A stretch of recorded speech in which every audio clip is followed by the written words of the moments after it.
Olá, amigos e irmãos, bem-vindos mais uma vez para o nosso bate-papo matinal, tá certo? No vídeo anterior eu disse que eu ia falar do Brasil libertino, tá? Darei apenas uma prévia, porque o assunto é extenso, depende que você faça uma analogia desse contexto com profundidade. E o tempo é bem resumido, e eu não sou muito bom com o tempo.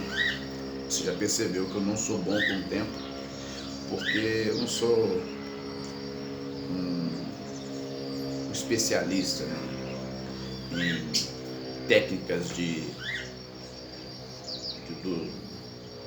aproveitamento do tempo quanto à questão da fala. Eu costumo mudar de rota, sair do assunto central, fazer uma volta e voltar onde eu estava de novo, e às vezes toma-se tempo demais, tá certo? O Brasil libertino, eu posso falar com propriedade, eu não discordo de outros pensadores, tá? Não discordo de outros pensadores, mas eu posso falar com propriedade porque eu já estou um homem amadurecido, né? Eu vivi as fases, né, de criança, da adolescência, da juventude, e cheguei na fase do amadurecimento, que é aos 40 anos. Eu já estou com mais de 40 anos, estou com quase 50 anos. Então eu vi de tudo um pouquinho. Eu vi transição de governos, de regimes. Eu vivi no tempo do regime militar, portanto não tinha, no tempo do regime militar, que era o governo naquela época, né? Era muito diferente, né? As pessoas se respeitavam um pouco mais, né? As crianças tinham um horário para ficar, tinham um horário definido para ficar na rua. Eu achava aquela medida muito importante, porque eu mesmo fui pego. Eu era garoto policial, eu estava num bar, eu fui num bar, minha mãe já tinha falado ao meu filho: depois de 6 horas você não sai, tá? A polícia vai te botar para casa, porque você é criança não pode ficar na rua. Um dia eu passei da hora, né? E era por volta de 19 horas, a polícia passou e me viu. Eles voltaram: o que você está fazendo aí? Eu não tinha o que responder, porque a minha mãe já tinha me avisado que não era para ficar depois de 18 horas na rua. Para quem não conhece minha mãe é Maria Rita Rosa, tá? Da família dos Rosa, a saudosa Amélia Rosa, né? Foi minha avó que morreu ela faleceu com 96 anos. Então, ele falou assim: ó, vai para casa, nós vamos, se voltarmos aqui de novo, você estiver aqui, nós vamos pegar você e levar na sua casa. Então, para não sofrer constrangimento, eu era garoto, com 8, 9 anos de idade. Eu fui embora. Falei: não, pode deixar que eu vou embora. Eu fui embora, né? E havia um respeito pelas pessoas, havia encrenca, porque o ser humano, ele não, por mais que se tenha controle, o ser humano, ele ainda é o ser humano, né? Que tem a tomada de decisão, que tem os seus conflitos, que era bem menor, né? O uso de entorpecente, dessas drogas, que proliferou na sociedade, era mínimo, nem se via falar, a gente não tinha nem noção do que era isso, né? Eu vim conhecer essas coisas depois já de grande, lá com meus 18. Conhecer não, você tem ideia, ouvir falar, né? Porque eu nunca toquei, nunca participei, nunca usei, né? Nem a droga lícita, nem a ilícita, né? A única coisa que eu participei uma vez foi brincadeira de jovem, né? Se quiseram experimentar cachaça, a cachaça acho que foi uma vez, Estava um grupo de trabalhadores e eu estava no meio trabalhando, eu era novo, né? De ter lá uns 15, 16 anos, ou, bem menos do que isso, devia ter uns 12, 13 anos, porque eu fui para a igreja, para a Assembleia de Deus, por exemplo, fui para a Assembleia de Deus com 15 anos. Né? Aí, uma vez eu tomei, não gostei, aquilo me fez mal. Foi só um gole. E a cerveja, por exemplo, eu tive experiência com a cerveja uma vez só e fiquei bêbado. Fiquei bêbado, enjoado, né? Uma vez, uma única e exclusiva vez eu tive experiência com esse negócio. Por causa de juventude, de amizade de jovem. E jovem não vai influenciar o outro, você pode esquecer. Você está num grupo de jovens, você vai ser influenciado. Então eu já fui convidado, havia uma ideia de tomar isso, aí não fomos para outra cidade e tomamos. Tomamos cerveja, tomamos vinho e ali ficamos embebedados. E pela misericórdia de Deus não fizemos coisa pior.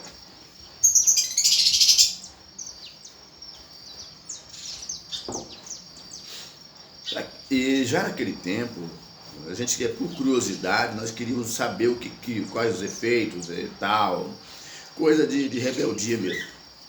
A gente era tudo da igreja, na época nós somos excluídos do hall de membros, porque nós cometemos falha, nós fomos suspensos de comunhão. Na verdade o pastor nem deixou de ser excluído, o pastor presidente na época era o pastor Fernando. Saudoso pastor Fernando. O meu diretor de mocidade, na época, se eu não estou enganado, na época que nós fizemos essa gracinha, o meu diretor de mocidade, se não me engano, hoje é o meu atual pastor, pastor Haroldo. Né?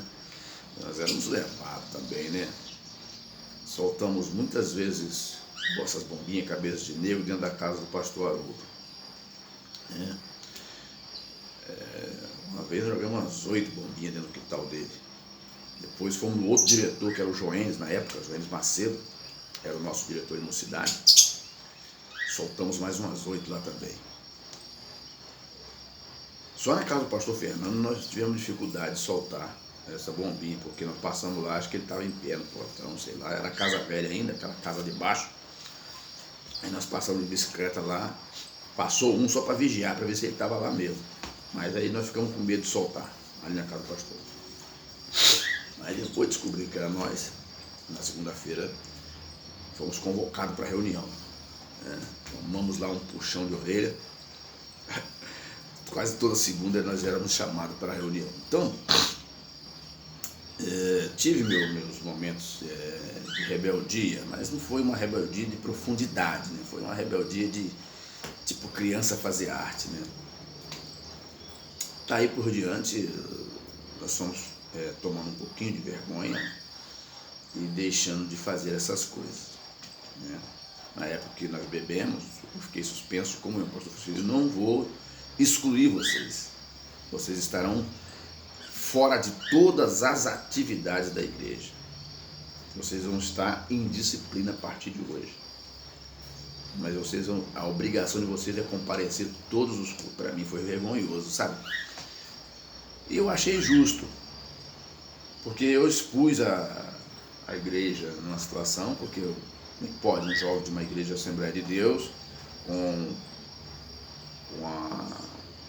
a postura que ela tem, enveredar por esse caminho. Por isso que eu te falo, quando você vê crente falando que ele é proibido fazer isso, proibido fazer aquilo, se ele é membro da igreja, o pastor proíbe, o irmão proíbe, mentira pura. O crente, ele obedece até quando ele quer obedecer. Seja o crente e qualquer ser humano. Isso está no DNA do ser humano. Ele obedece até quando ele quer obedecer. Porque se ele dar na teia e falar que não vai obedecer, Quem diz que ele não vai obedecer? É o ser humano. E às vezes as pessoas caem numa conversinha fiada. A igreja me proíbe, a igreja não deixa, a igreja não. Não é que a igreja proíbe, a igreja orienta nós não entrarmos em caminho que vai nos levar à condenação ou prejudicar nossas vidas. Se você observar todo o conselho que o ser humano, desde criança, ele recebe, ele ouve, todo o conselho, se você analisar com calma, com paciência, você vai perceber que ele causa desconforto. Porque o conselho, ele nos fala de limite. Fulano, não vai naquela rua que ela é perigosa. Não é uma proibição, é um conselho. Quando a Bíblia diz assim para o jovem, no capítulo 14 de Provérbios, não entre na vereda dos ímpios. Não é uma proibição, é um conselho. Porque quando o ser humano quer, ele erra. É fato. Eu fui diretor de adolescentes, sou professor de escola dominical até hoje, desde os meus 16 anos. Eu fui diretor de jovens por muito tempo, diretor de departamento de casais. Eu conheço muito bem o comportamento das pessoas. Eu lido com isso. Hoje eu sou dirigente de uma congregação, sou servo de Deus, eu sirvo a Deus na congregação de Gironda, que é o distrito de Cachoeira do Itapemirim, e essa congregação ela é filial, ou seja, ela é filial da Assembleia de Deus do Ministério de Tal, cujo pastor presidente é o pastor Haroldo. Então eu passei em todas as etapas, né, na igreja. Então, convivendo com pessoas, você passa a conhecer o seu perfil, a forma conforme elas agem, quando elas vão errar, quando elas estão te entendendo ou não, quando elas estão te evitando. Você passa a entender todo esse comportamento porque você está lidando com pessoas. Né? Quando a pessoa está aceitando aquilo que você está colocando, porque existe uma diferença da imposição, né, e da orientação. Orientar é você guiar. Isso aí é um trabalho pastoral. Você está orientando alguém, conduzindo alguém. Não, fulano, caminha aqui. Não, fulano, aí tem espinho. Não, fulano, aí tem um precipício. Não, fulano, aí tem uma poça de lama. Fulano, aí tem um pantanal. Isso é orientação. Passe aqui desse lado que vai dar certo. Orientação. E às vezes quando você vê certos comentários de proibição, de que não pode, de que é isso, de que é aquilo, é mentira pura, conversa fiada, entendeu? É conversa fiada pura, não. A igreja, ela orienta. Portanto, obedece quem quer. Ela tem lá o seu regimento interno, ela tem as obrigações que nós precisamos cumprir. Todo lugar tem, porque que a igreja vai ser casa da irmã Joana, né? Tem cabimento. Então eu estou te dando aqui hoje, eu estou passando apenas uma introdução do que nós vamos conversar daqui para frente.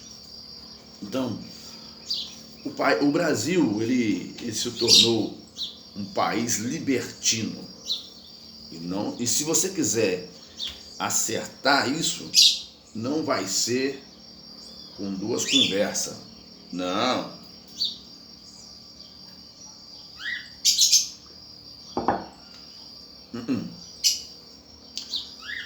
O Brasil, eu estou falando de um tempo que eu vivi, um tempo sério, né? Ele é um país libertino. E eu vou fechar esse vídeo aqui e vou abrir outro, para não ficar um vídeo tão extenso. Aí você vê por parte, porque tem vídeo meu que é melhor você pegar a pipoca e sentar para você conseguir assistir.